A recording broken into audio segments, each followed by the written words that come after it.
close your eyes and imagine it's February 22nd, 1803. You are a simple fisherman on the coast of eastern Japan. The sun is high, the waves are calm, and the smell of salt is in the air. Suddenly, you see something bobbing in the water. It's not a log, it's not a whale, it's a giant metallic object shaped like a cooking pot or a hollowed-out shell. You and your friends drag it to the sand. You've just encountered the Utsuro-bune, the hollow ship, and what's inside is about to break your understanding of reality. The fishermen gathered around the object. It was unlike any boat in Japan. The top was made of red-stained wood, but the bottom was reinforced with plates of bronze or iron. It looked expensive, high-tech for the 19th century. There were windows made of glass or crystal, protected by a strange lattice. Through the glass, you could see the interior was covered in writing. But it wasn't Japanese. It wasn't Chinese. It wasn't even Dutch. It was a series of geometric symbols, circles, triangles, and squares arranged in a cryptic code. Then, the hatch opened. Out stepped a woman. She was young, maybe 20 years old. She stood about 5 feet tall. Her skin was incredibly pale, almost white, but her hair was the real shock. It was bright red, long and flowing, with white extensions made of some unknown fabric or fur. She wore clothes made of a smooth, shimmering material that the fishermen had never felt before. She spoke to them in a soft, musical voice, but no one understood a single word. She was beautiful, she was terrified, and she was clearly not from this world. In her arms, the woman clutched a small, rectangular box.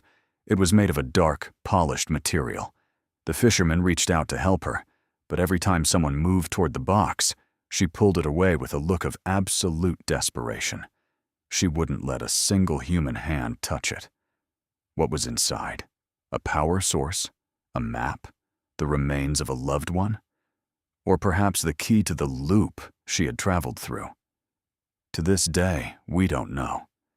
In 1803, Japan was a closed country. Strangers were not welcome. The village elders held a meeting on the sand. They were afraid.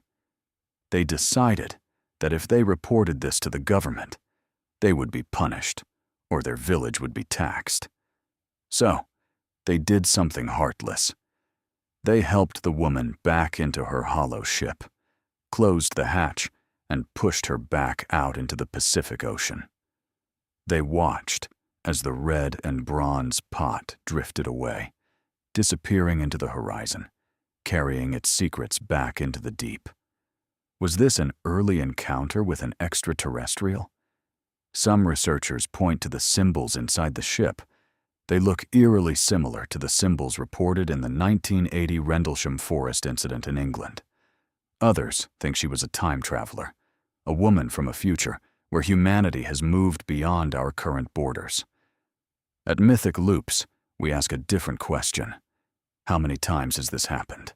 How many visitors have washed up on our shores only to be pushed back because we weren't ready to see them?